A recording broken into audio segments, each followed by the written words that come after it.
Welcome. Today we'll be making roasted picanha with a green garlic sauce. I'm Chef Patrick, and you're watching Publix Aprons Cooking School online.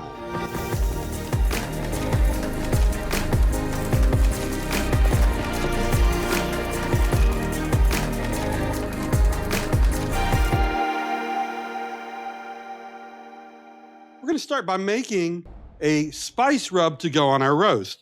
I've got a coffee grinder here that can double as a spice grinder as well. We're going to start with a bay leaf, some fennel seed, cumin seed, coriander seed, dried thyme,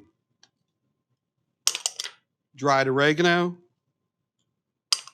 kosher salt, and some ground black pepper. Put our lid on, and we're gonna turn it on and shake it. That way the spices will pop up to the top and down to the bottom, and they'll get ground nice and evenly. Perfect. Tip it over and put our spice rub in a little bowl. Smells delicious. The cumin, coriander, fennel plays really well together. I like to make my own spice rub. You can buy a spice rub off the shelf for this as well. I'm gonna go grab our roast so we can get it in the pan and get it cooking. All right, check this out.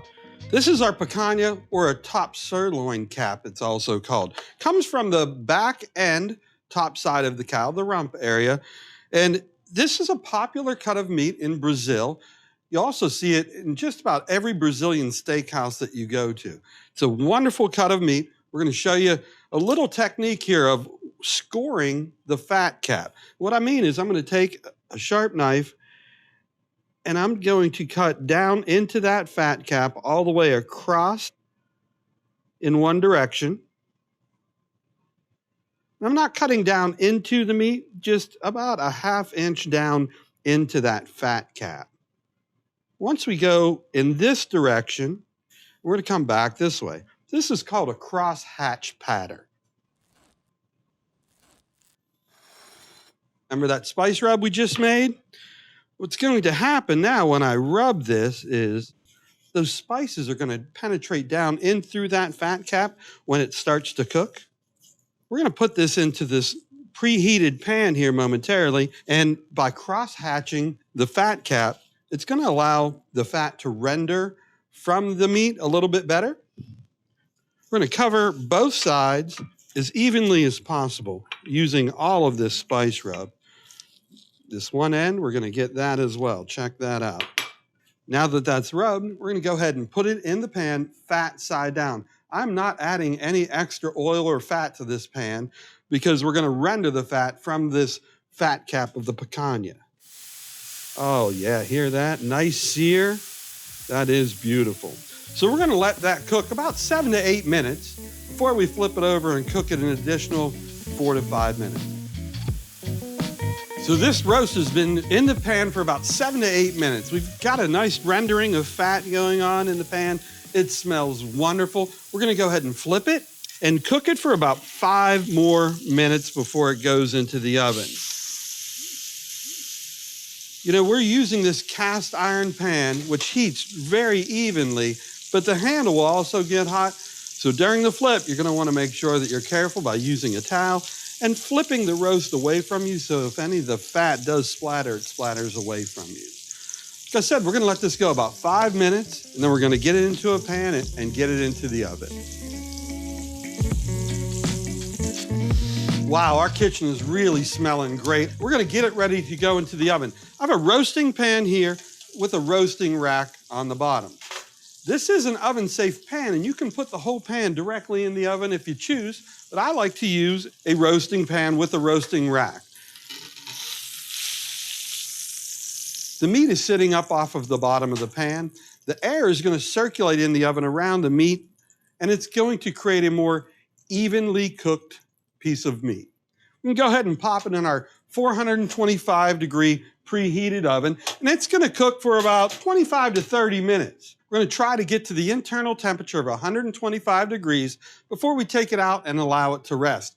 The resting is going to raise the temperature a bit to about 130 degrees. I'm going to go get some ingredients to make our green garlic sauce.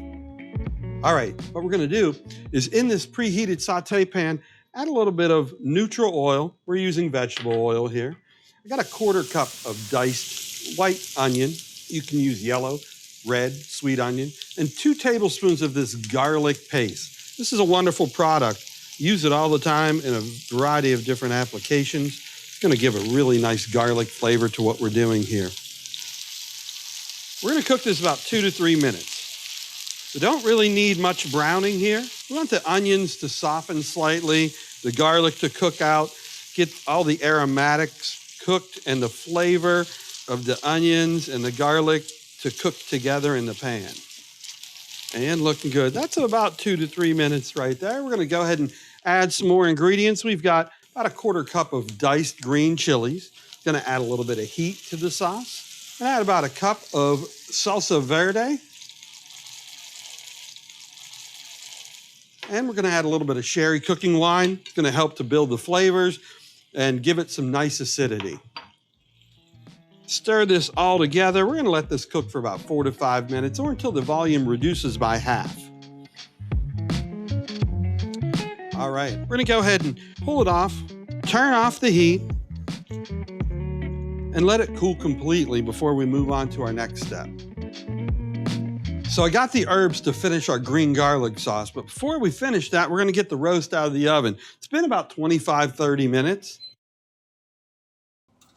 Boy, that is looking wonderful. Smells great. Just to make sure that we've got the roast where we want it temperature-wise, we're going to use some sort of digital thermometer or a dial-face thermometer. I'm trying to get this to 125 degrees. Go ahead and insert that into the roast. It is going up perfectly.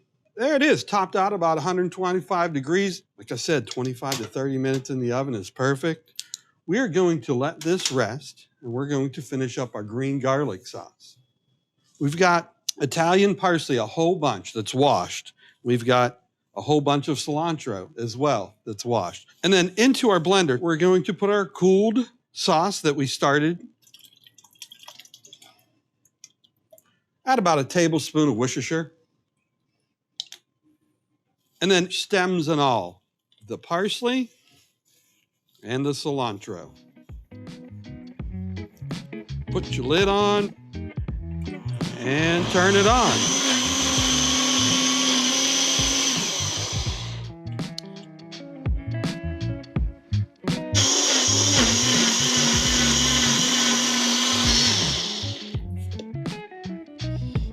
That sauce smells great and it looks awesome. We're going to allow this roast to rest a little bit longer. I'm going to go get a plate so we can go ahead and slice it and give it a taste.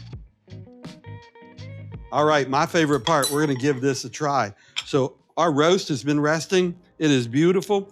We're going to go ahead and slice this on a bias nice and thin. Now the grain in this meat runs in this direction. So we're going to slice it against the grain, meaning we're slicing in this direction.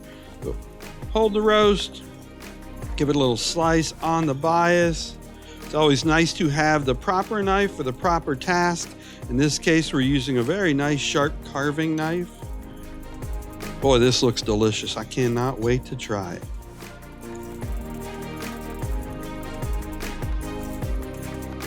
Look at that. That is perfectly cooked. We have a nice rendering of the fat cap. This is going to be delicious. Got our green garlic sauce right here. We're going to go ahead and spoon a little bit over the top, like so. Boy, that looks wonderful. Let's give it a taste.